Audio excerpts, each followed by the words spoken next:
My next guest is one of the stars of Suddenly Susan. Shall we take a look? This is gonna suck. Will you just quit it? Okay, think of it as an adventure. It's a new boss, new people, new offices in a new part of town. Can't you just be positive? All right, I'm positive this is gonna suck. I hate Chinatown. It's so creepy. Everybody's speaking Chinese, acting all exotic, trying to keep you in the dark. Well, maybe they're speaking Chinese because, I don't know, they're Chinese. Oh, that's what they want you to think.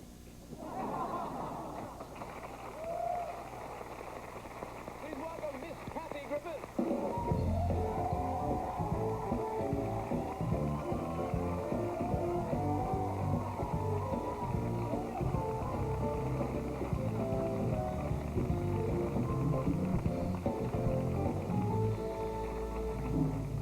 You know young Steve? Hello.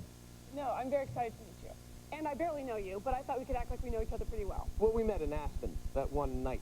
You know our ski trip. Yeah. Anyway, I have an adorable story of embarrassment about you. Good, I'd love to be embarrassed. Oh, perfect. Yeah. You were in your boxers, and I was tickling your behind. No, no. And what it is, you remember that, right? No, when I first moved to Los Angeles from Oak Park, Illinois, I had stars in my eyes, and I thought that you could just meet celebrities. And someone told me that you used to live in a high-rise on Sunset a long time ago. Is that true? Yes. Okay, so I don't even know how I heard this. And so I drove there one night in my parents' car. This would have been a long time ago. This was a long time ago, yeah. And I, This is about the same time I knew Nancy. Wow, Don't what's make me the come over there. All right, you two, now I mean Springer, it. I meant. Oh. Oh, see the security guard. Anyway, so you go I to went Sunset. there, and You there go to was a high-rise, yeah. yes, and there was just bold as brass, and there was a doorman, and I said I would like you to ring Steve Martin's apartment, please. And he said, I don't know if anyone named that lives here. Trying to fool me, Steve. And I said, That guy's still working for me, too. And so I said, well, I'd like to leave a note in case someone named Steve Martin lives here. I was very cocky then. And so, not just my figure, I meant more like thoughtful. Mentally, yeah. Yeah, and so I left a note to you saying, Dear Steve, would you like to go for coffee? Kathy Griffin. And I left Provocative note. And I left it there, and I have to say, there were like a few days where I thought, he could call. That was a while ago. You know, I still have the note, and I'm thinking of calling. Oh, you, all right. It must be very exciting for you to meet Steve. I'm beside myself. And also... And I feel a little sexual tension. I mean, it's possible that you could have that Oh, it's talking tangible. tonight. Wouldn't that be exciting? Can you imagine? Yes? Okay.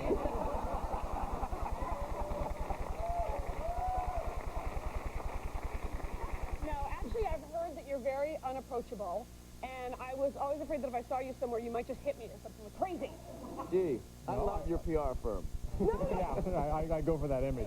Yeah, that's nice. I want people to not like me. But Kathy, No. but you're famous now. You're now someone that people are probably I'm afraid to very come I up should to. be leaving notes at your high Yeah. rise. I don't live with a shared walls. That's cute that you think I live in an apartment. Wow, somebody's out of the loop. But how does fame treat you? I mean, you're someone that people read in photo play, or, well, I don't know. Photo play? What I is don't this? know. Photo play? Okay, movie line. You know what I mean? Oh, I was actually in this month's movie line for being one of the people that makes you want to shoot your television. So, yeah. So things are There were clicking a list along of then. 5 people that make That's a start. right on schedule. So, yeah, I'm one of the most irritating people on television. Well, that's very So good. I wear that mantle. Not anymore. Thank you. Yes, you were one of the most irritating. I've taken that label now. Oh, give it up, sister. All right. First of all, you killed at the end. When you came out and said, thanks for remembering those. But I mean, you lead a fancy lifestyle. You've got the I've gotten a cars. little You've got fancy. the Yeah, I like when I go in a hotel, I don't stay in a room. I stay in a suite. I can't be in a room. I'm too fancy. And like when I go to the In-N-Out, it's in my Benzo. You know, I mean, I'm still there, but I'm in a Maserati or something. But I know what I want to say.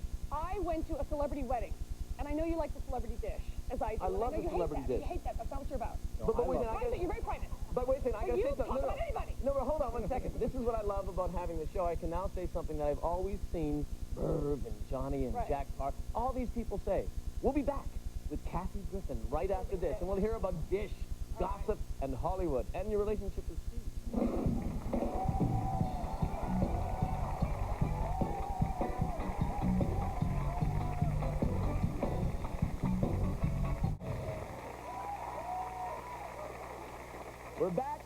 Griffin, now you were talking about you went to a kind of a cool wedding. I went to a celebrity wedding.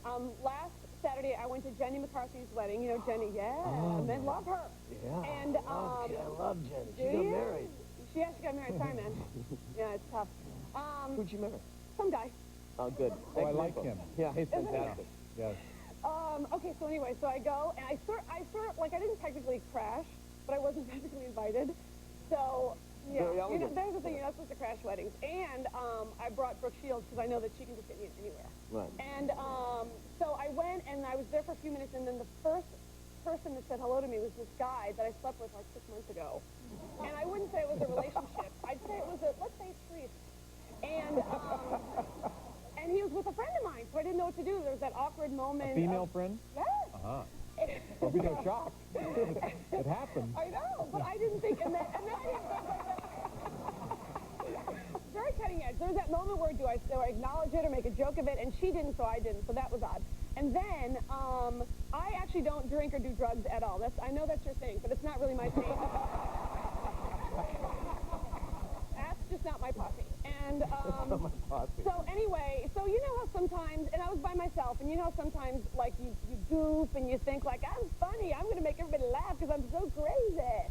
So I have, like, an obnoxiousness, well, I do. You're all very composed. However, I have, like, an obnoxiousness hangover because I was, like, I wasn't drunk or anything, but I was just dancing and just covered in sweat. And every time a song would come on, I'd go, this is my song! Like that. And I thought I was being hilarious. And I think Jenny's not talking to me. But and then I went into the bathroom one time, and I was with a girlfriend, and we were laughing, and then girls kept coming up to me in the bathroom going, I think it's so great how you can just drink and let loose. So, story has no ending. I'm so sorry. That's it. I was made a fool of myself. No, you didn't make a fool of yourself. And I met Suzanne Summers, which is very exciting. Oh, Suzanne Summers. And I complimented her on her Eat Your Hollywood Story, which I live for. Did you see Brett Butler? Anyway, Suzanne Summers, who I felt came out smelling like a rose in her Eat Your Hollywood Story. Yes, you know, You it's guys not don't easy to watch come that? across Come on. like a rose in an Eat Your Hollywood Yeah, Story. they're doing one about You're Going Down. You were talking so fast, I just heard Eat Your Hollywood Story. Eat Your Hollywood Story. I'm a huge fan of Eat Your Hollywood Story. Isn't it wonderful? Now, wait a second. I hope to be the subject of one of those. Eat Your Wait, Hollywood no, I don't. You have to die. Well, don't you're you? doing it now. Oh. No, you can date me and shun me. Okay. Hey, Kathy, so let me get this straight. You're on Suddenly Susan. Yes. And you're on Suddenly Susan every Monday? Yes, every Monday at 8. With Brooke Shields? Yes, the model. The beautiful model. Beautiful icon. And you have a new cast member, a mutual friend of ours. Eric Idle. Eric, Yeah. Yes. And did you know that Eric and Steve are in this whole posse? And this is what they do for fun. I know all about you. Still trying to figure out what posse means. I know. It's your group. Yeah. And they all Leonardo DiCaprio, the whole thing. that whole like, and so they like kick it old school. And so what they did was 2 weeks ago they went to Billy Connolly's castle in Scotland. What kind of crazy life you have? And it was with you guys and Robin Williams, and then Prince Charles came to dinner one night. Am I right, Steve? Yes. We're going to hear about that in a few seconds. We'll be right back with Kathy, Griffin, and Steve. I know. Well, we're going to move on.